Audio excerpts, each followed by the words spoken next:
Voilà, to pesi bino mbote mingi bande ko nyonso oyo bozwi opportunité ya kolanda biso na ba chaîne na bino o bino bolingaka parce que émission oyo ekoleka na ba chaîne ebele ekoleka na Prophète JR officiel TV bokolanda émission oyo bokolanda ngo na Ciel Ouvert TV pe bokolanda ngo na Flamme d'Angola TV pe apôtre Idi Amin Char TV bokolanda émission ya kitoko oyo na micro ezali ya bino pasteur Flamme d'Angola na caméra tozali na évangéliste Cédric Makela l'homme valable vraiment esali un bout de temps oyo tomonaki prophète JR T vraiment bana nzambe bande ko mitungisama parce que émission ya prophète JR même na ba paye balandaka ye ye couche nyonso elandaka ye pe ba presiaka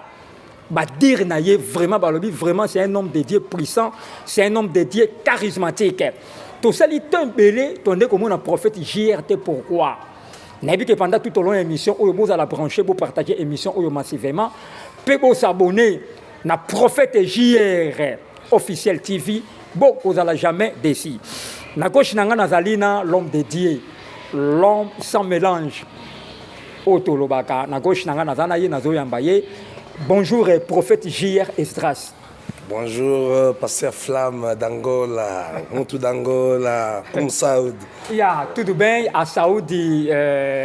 Tô bem, graças a Deus. É você? Obrigado. Merci beaucoup. Merci, Madame de Cognonso. Je ne manquerai pas aussi dans l'homme valable. Okay. Je l'aime tellement, l'évangéliste Cédric Makela. Grand visionnaire au Saranate, merci beaucoup. Ça fait vraiment un bail où par lequel tout le monde a été dans l'émission. C'est parce que nous s'est retiré au mois d'Ambo. Nous avons une séance de prière et de repos. Donc, nous avons un repos parce que santé, tellement de travail, des cas qui m'ont cassé.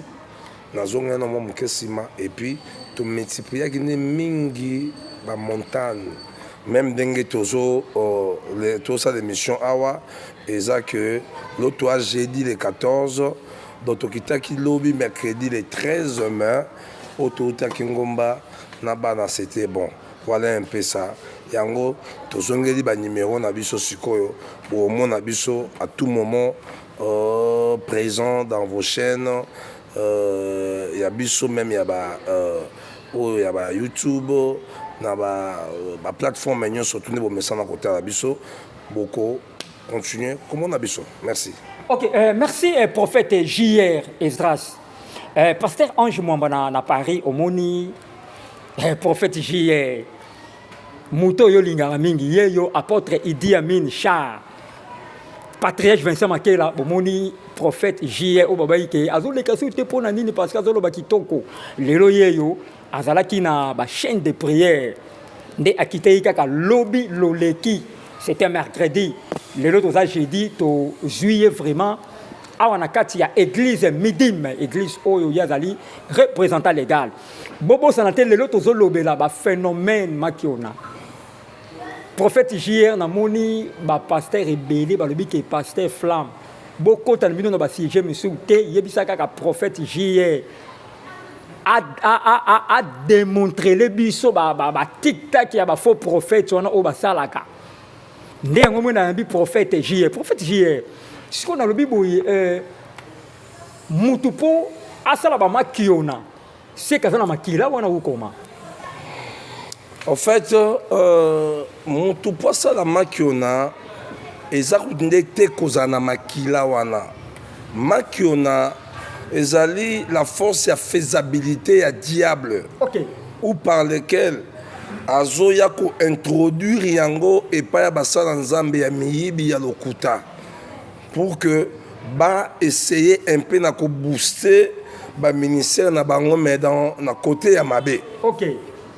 Et babimisa image le roi nzambe nde muta osala mais nango nzambe te yango dernièrement kutana matangomba en passant na pesi mbote pa ya prophète Monia elombe d'Afrique. Prophète Dadou Ah, Monia. bisinga mosakoli ya makambo wana nde. Donc na milobeli siko tangu yo salaka makambo wana na conscience na yo na bomoto na ope no sali ba biloko lokuta ba miracle lokuta mutu ntako mutu bazongi mutu kuna handicapé ya lokuta tamboli avec lokuta tamboli kuna yaki na boye saimi boya lokuta na kata conscience na yo penza et loko moko mataka o te reprocher que tu es dans le mal, tu es dans une mauvaise côté, donc c'est pour dire que et l'on a conscience certainement ya bomoto même yo moko ebike na nanga suna nzambete parce que flamme oui obiso ki moto ana nzambete ye moko ebaki na nzambete soki moto moko ana ebike mikolo na mati makasi na nzambe aosenti moko na mati makasi na nzambe et tous ces gens qui font ces choses ce sont des ratés spirituels. Très bien. Ouais, ce sont des ratés spirituels. Bango to benga bango camp de lépreux. Les camps de lépreux. OK. Ba camp ba lépreux bango wana. Batamaki ona. OK, merci. Toko tapé na sujet oyoyo. Ezo sala vraiment rage na réseaux sociaux oyo. Pasteur Moïse Mbiye ba dire na oyo alobaki. Mais na moni ba sala nzambe mingi pe ba d'accord na ba musu pe ba telemelier prophète JR Olobini. Bon, en fait, toi, na mboka moko eza laïque. OK? Mutu na mutu ana ndenge azomonela makambo na ye. Mutu na mutu ana ndenge pa ojijele makambo na ye. Mutu na mutu apene siko aza s'accrocher. En fait, Pasteur Moïse Mbiye soki alobi o alobi eza oyo ya constanté na ndenge na ye. Pe eza na makambo o par lequel ba kwaki moko leka na kati wana entre ye na basala nzambe mususu. OK. Vous voyez, Yango Monia utilisé le terme wana quand il y a balépré, vous voyez, parce que bozo bima na kombo ya nzambe na munoko mais mitema na bino ya bankoi. OK. Et belé ya basala nzambe même ba oso ba mpake belé musu ba mpake belé. Bobongwama l'évangile ezali côté ya sango malam et apporter le salut au peuple de Dieu. Faire de toutes les nations les disciples. Mais ebele tokomi ko bunga penza nzela ya nzambe totika liturgie na biso totika appel na biso pona ko s'accrocher na makambo susu o eza elengo banité. Vous voyez comment est-ce que même ba homme politique nous sommes on a respect à basali nzambe.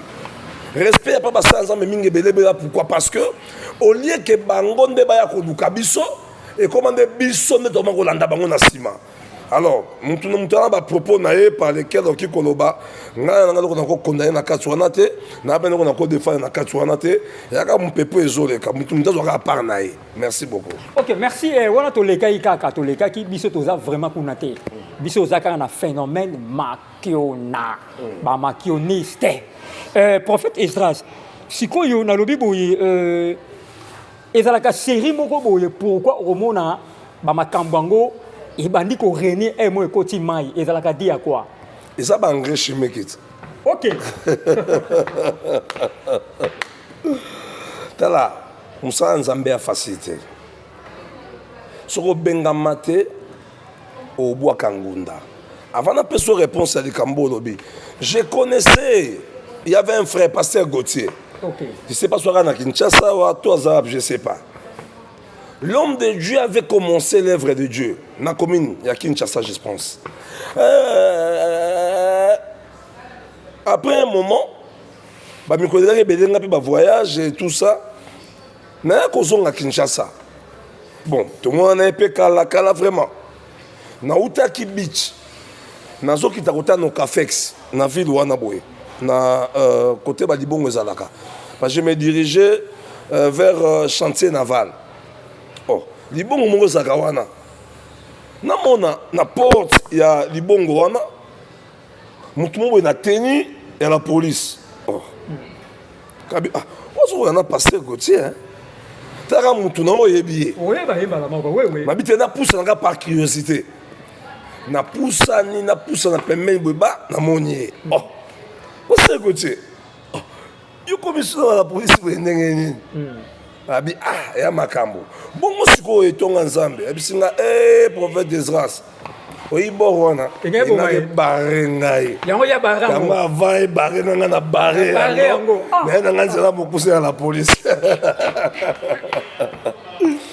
T'as la dimension, t'as la. Vous voyez? Donc, par lesquels on devait comprendre. Ils sont au bazar appelés de Dieu. Ils savent remonter et supporter les problèmes et les défis. Très bien. Peu importe le moment. Attends dans zuité. Mais on boit quand Zambé te ponango. On continue dans Zambé parce qu'à venir à Vinanga, tout le ministère nanga, et on a beaucoup en Zambé et pas batouté. Bato bazo kota na makiona landangai. Bazaba oyo par lesquels bazo landa ba influence ya batu mususu. Il va devenir grand. Qu'on parle de lui. Il y a un monde dans le coin net oiseau salawana. On dirait batu bazo yeba yangote. Nalobaki malam, nous sommes arrivés au moment où le mal ne sera plus jamais caché. La Bible dit, et le roman est très important, que le mal ne restera pas toujours caché. Et vous allez révéler. Mais, tu comme une époque par laquelle, époque prophétique, au Bible, basali nyonso ya mabe ya satana. Tokoyeba bango na bambuma na bango na misala na bango. Ok. Yango zomone ezobima. Yango na benga ngo engrais chimique te. Ok, oui, oui. Boke ndoko tuna mwa mbala oyo na botanga kombo na ye. O alimete wana. Azalaki fire. Makiona. Sikuwa azawa. Nzambe te asilika kapete. Mais avec na kasavu pas à lui sortir. Nzamba asilika te. Au moins tu as comment le roi liboma. Ok. Parce qu'on veut jouer avec Dieu. Comment est-ce que vous pouvez jouer avec celui que vous ne voyez pas? Hein? Frère, le temps a sonné. Nzambe temps a zopé sayo. Et ça pour que se repentir. Otika makambuana Nzambe baedaka ete. Pourquoi nous aider Nzambe? Hein? Ce qui nous ambassadeurs d'accord un miracle. Ça un miracle.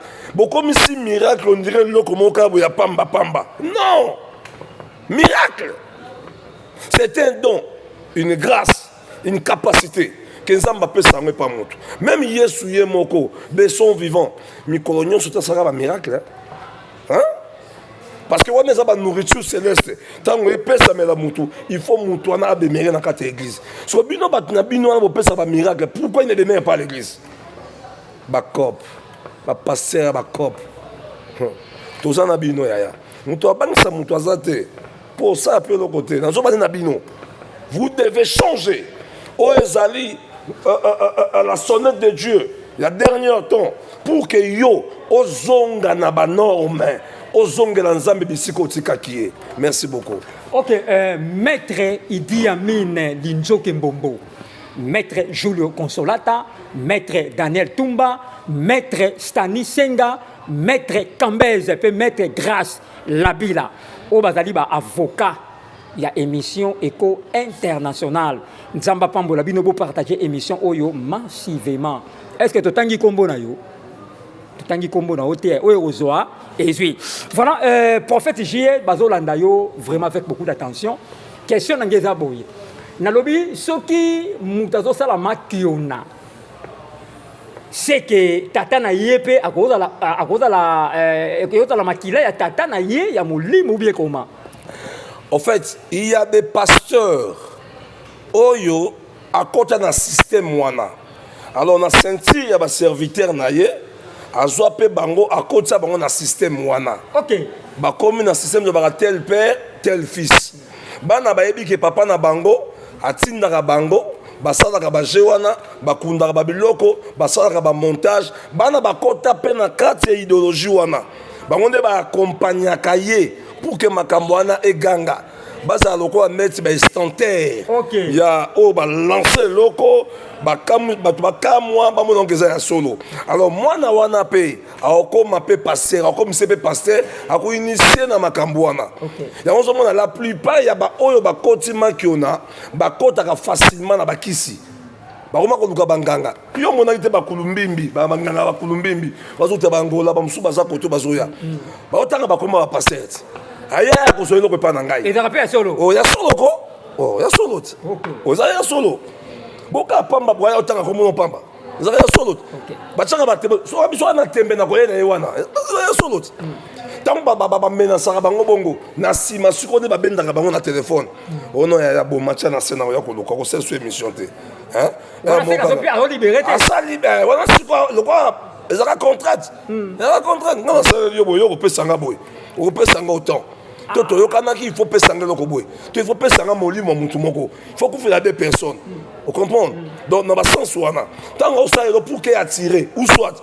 ba kulumbimbi banani banganga wana ba féticheur wana ba marabu wana ba s'introduisa kana katsa ba nzambe au mona yé pasteur sur pas nani nganga nga sele ba biloko a bengise na église akoya a ko présenter na miso ba toko a pasteur afandi pe na chair OK tant akoya wana siko eki ba ko pesa pe parole pesa église mbote oh aye pesa église mbote te aende ko déposer ba biloko na ye aende ko poser ba milimo na ye aende ko poser ba djinn na ye aende ko poser o ezali ba démon attraction o ba tirer ke batoka pamba o ba kanga na kati ya boumbu même ata bozomona ça mabe moyebo kimaye ezalate ça se passe comme ça voilà on est allé aveuglement dans nzambe bien comment c'est l'envoûtement parce que ces esprits doivent commencer à opérer. Or, dans l'église, c'est l'esprit de Dieu qui agit dans toute liberté. Vous voyez? Maintenant, tant qu'il y a l'église est contrôlée dans la force noire. La force à ténèbres plutôt. Et comme qu'on contrôle l'église, ça ne sera plus Dieu. Ça sera maintenant le diable. Parce que la présence de Dieu, c'est l'absence totale du diable.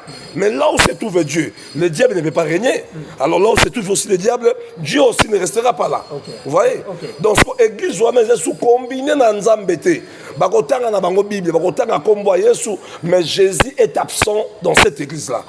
C'est le diable qui règne. Il faut pas renouveler. Tant que il faut motowana ngangwana ya kosambuisaye. Tant que komona kosambuisaye, okomona pembeni siko akobenga na téléphone. Ya tchana se. Nazo ya tobongisa. Voilà, c'est un peu ça. Ya ozo sala wana. Ndimaka la kosala la no Satan. Et comme il est viral, et comme il est normal, tout le monde dans l'église, dans les États-Unis, il prie le diable. Tout le temps dans la télévision, il y a un Satan, vous voyez? Si vous prenez une identité, ou soit tu es de Dieu, ou soit tu es du diable.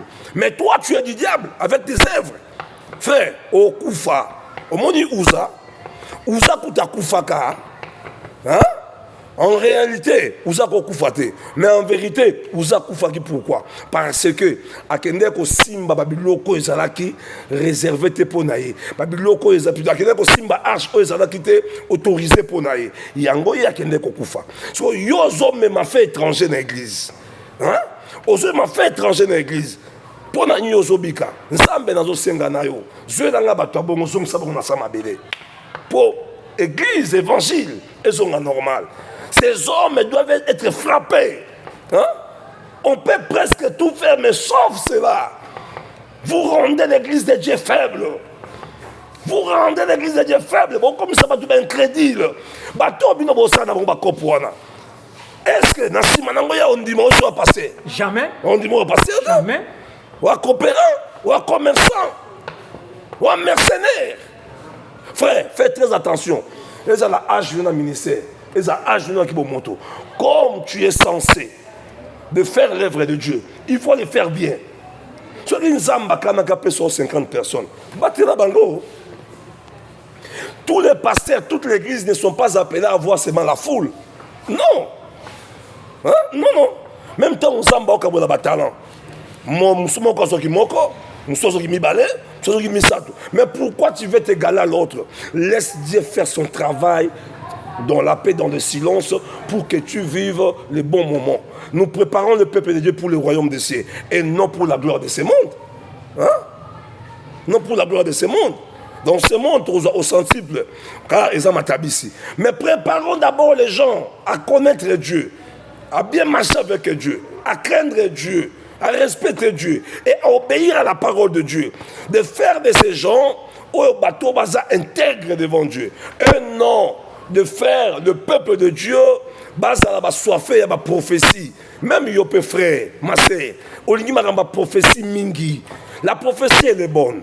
J'aime ça parce que je suis prophète. Mais je vous annonce une chose. La prophétie ne sauve pas. La prophétie ne guérit pas. La prophétie ne bénit pas.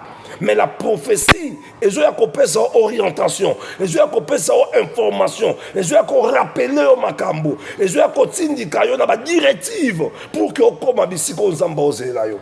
Et non que okomi sango ko loko moko boy. Ya ngo ko mo umbuti. Kote kuna mo sakoli mo kabimi okimimbango. Alo belangai. Kote kuna alo belangai. Balo belo nini oyo ebité. Hein? Yo ngi balo bela nini. Ndengo machaka na vino e bien côté.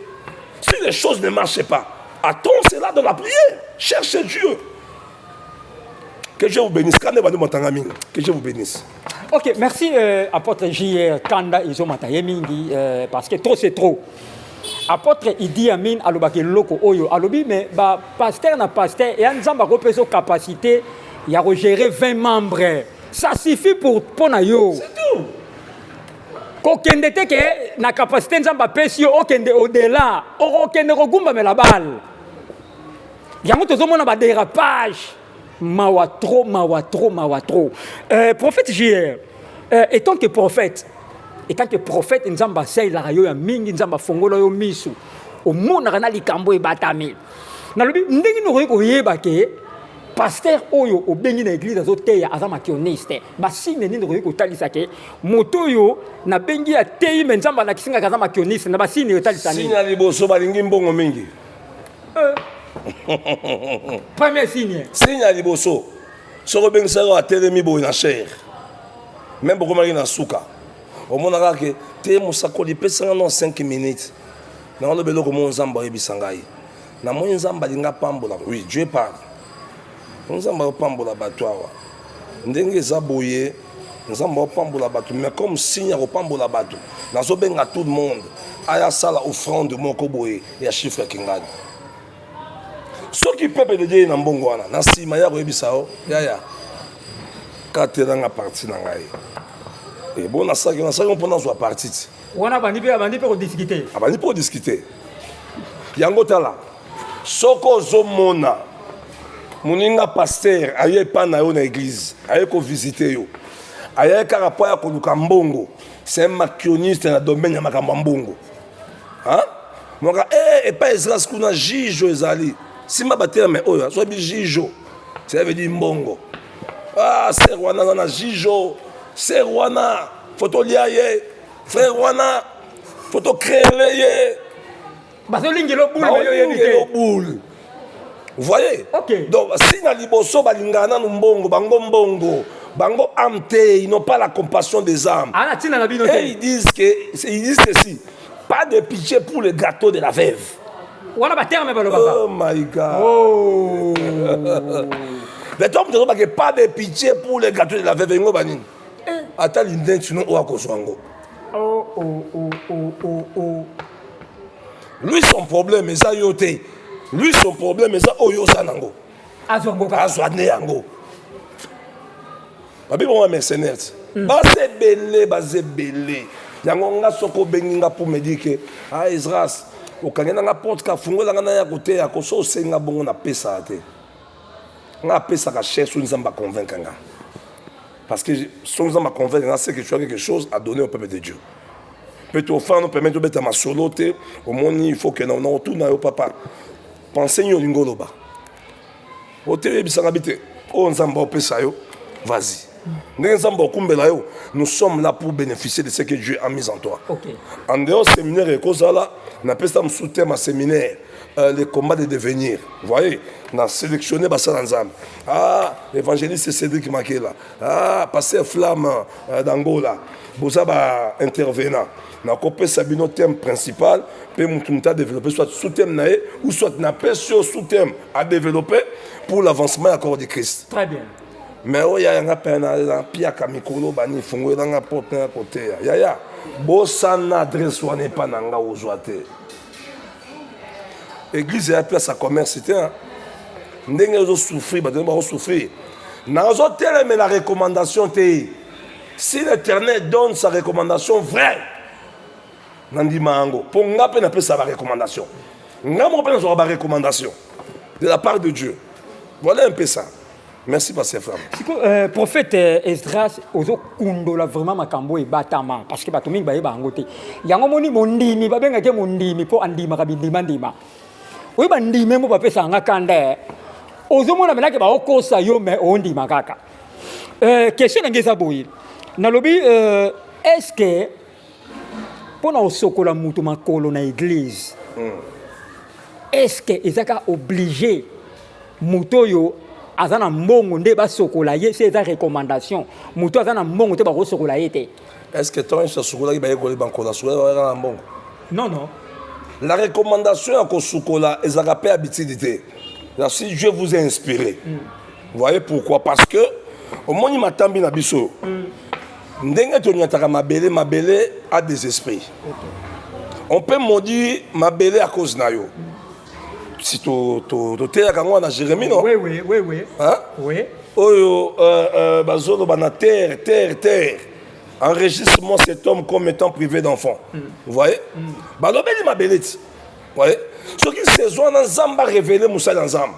Que vous allez laver le pied de tes enfants pour que cette fois-ci marche na bango. Nyonso ya bango bakosala et pesa me la bango. Partout bakonyate pesa me la bango. Là c'est pour tout le monde. Et ça quand que au salo focaliser bité dans sala service oyo yaka pona batu ba na mbongo. Ngai et pas nga awa. Et ça quand même ceux qui n'ont ça service moko nzamba recommander ngai. J'ai besoin de bénir des gens qui doivent s'élever avec autant. OK? Nakenda kati et pas ya bateau bazana côté. Très bien. Ouais. Oui. Pour faut bénéficier de la grâce wana. Mais il est venu à l'église. Au quotidien, non. Je dois lui bénir, même s'il n'a rien. Parce que Esaïe 55, à partir du verset 9, qui t'a annoncé dans ce commun, vous tous qui avez soif, venez aux eaux. Venez acheter, manger ça, donner de l'argent. Okay. Hein? Pourquoi pesez-vous de l'argent pour ceux qui ne pèsent pas? Yango moni bandimi ebele ba koma soka na mbongo te moyen église ezate ba oma na culpabilité kuna ba ko senga na ko za nango te tout ça 15 paniers soki sikoyo yo enseigner bango que yo za plus important par rapport à aux pensées nzamba yebi ko nango te réellement toi en vérité aussi tu n'as pas ça. Ça ne peut pas dire que Kosan existe. Viens bénéficier de la bonne part. Très bien. Bonne part. Et qu'on peut se makoki pour que l'obipé, aux en makoki, à quoi qu'on tire le bon panier, le coup la baninga. Voilà un peu ça. Qu'on discrimine bandimité. Hein? Dans l'église, on appelle ça 1000 francs. Ah, Mikolo, chachou, yako saganate. Ya. Prêche l'évangile. On s'en va réserver l'eau, yébité. Hein? Une fois. Nakenda ote pas pasteur Denis na Matongé. Un dimanche. Dimanche on voulait ça au Québec. Je pense que c'était en 2019 quelque chose comme ça. 2019. On voulait bander au Québec. Biso ana bandal et beta na butu mais na tongue katara nango. Maintenant, mais ça va plus sectoriel non? Oui. Et beti awa et beti côté kuna. Ok, na biso sikoyo et kataki, mais na niveau église, vous voyez quand même, nzambe na batan wana bitumbane yaki makasité. Et oui, puis noter puis na tando et tout ça. Vous voyez? Ce qu'on appelle une invitation à côté et pas naïe dimanche. Alors, par rapport à la grandeur de l'église, quand on a battu belé ça symbole que la église est monenete. C'est pas ça. Tomiko Saraté, un bon boulot, un grand. Pas au fan de ça 2000 personnes, 5000, 10 000, non. La grandeur se trouve dans la pelle et dans la tête. La manière de faire. Même si dans une église à 5 personnes, ceux qui n'ont considéré Bangoto Banganzambe, toi déjà mon aîné. Très bien. Pour hier, suivez mon église à 12 personnes. Tu as la plus grand maître. Mais à une église à 12 personnes. Moni, église à 12 personnes. Il y a un des boti, mais l'église est tout le monde à mon kili. Donc, il y a un baboui. Na kenda ki sikoyo.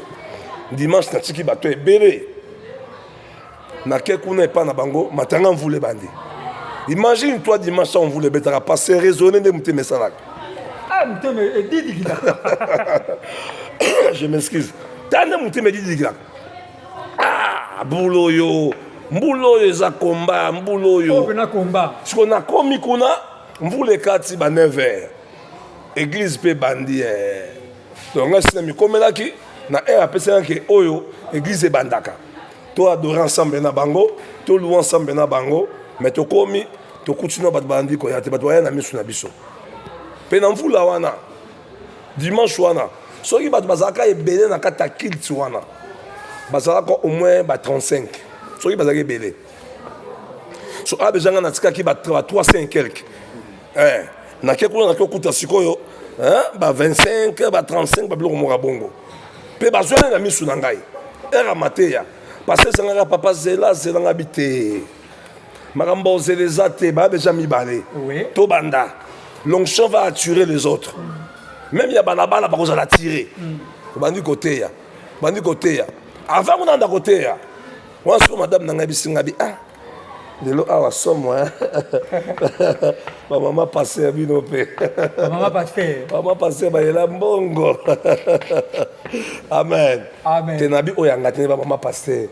Amen. Amen. Yo Ngambongo Mingi. Ce jour, on était au tété pour un ligne. Eh, bosso de Roliani. Bosso de Roliani. Pas d'abord que c'est une ligne. Allez. Voilà.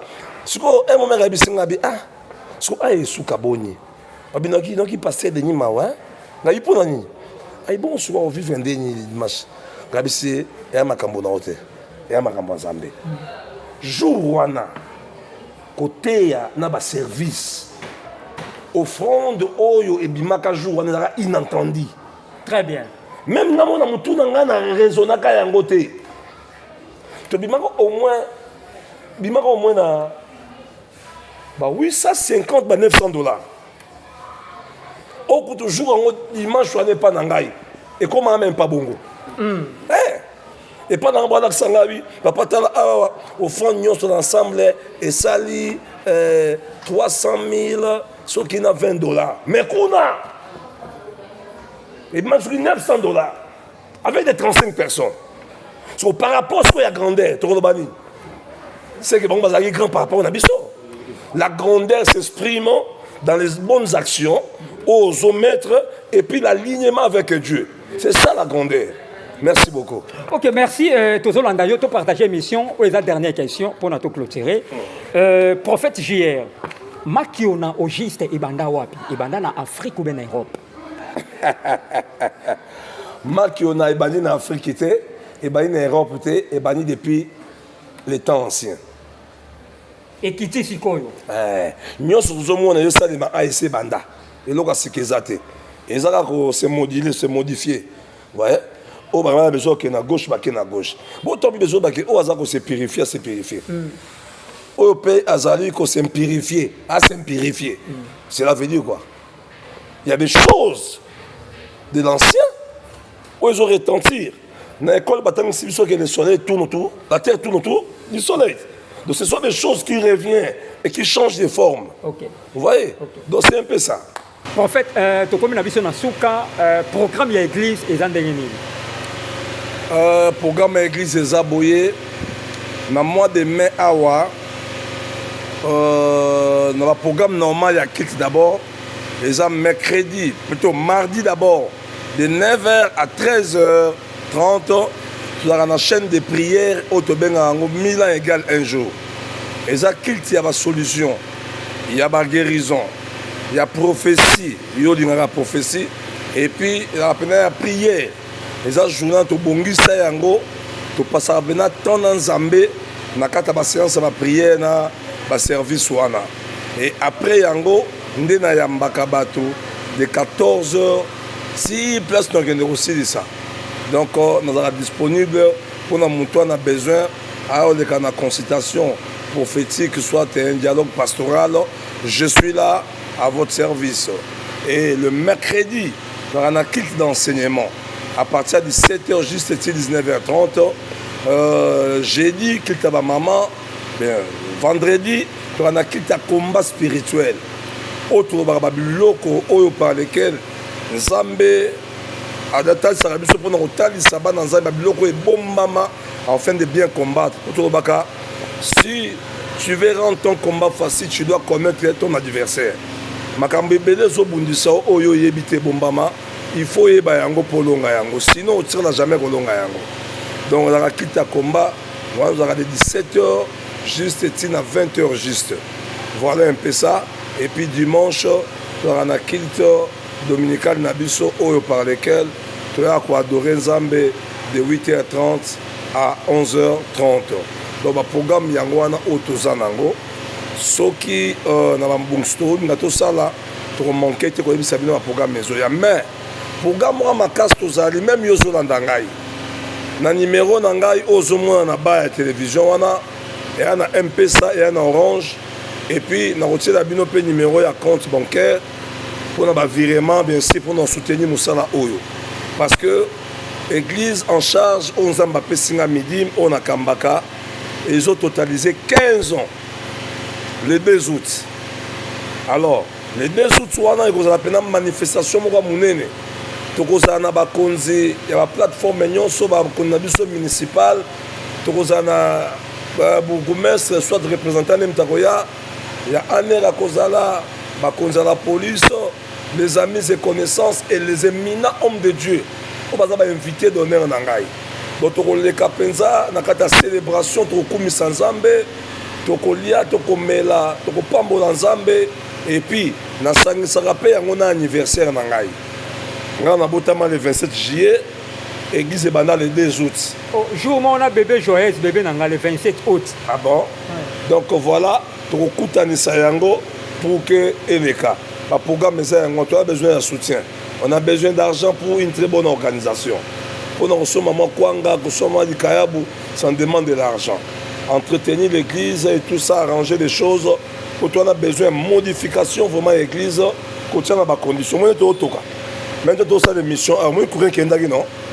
Petit groupe. Moi, je suis besoin de Kawana. Pour qu'il y ait besoin d'image, il y a bien. Donc, on a besoin de soutien. Merci beaucoup. Ok, merci, prophète JR. Nous avons dit que nous avons église pour tout ça, la émission. Nous avons Pambolayo. Na micro ezalaki pasteur Flamme d'Angola na caméra tozalaki na évangéliste Cédric Makela l'homme valable na pesi mbote na bébé Sibli Makela ya maman divine ya papa Cédric et sans oublier bébé joyeuse de papa Flamme Miradi ya bébé joyeuse maman Joëla Flajo Nzamba Pambola bino docteur Soké mon docteur Nzamba Pambola yo na pesi bana nyonso ya Nzambe mbote Nzamba Pambola bino héritier Kasongo. Ciao.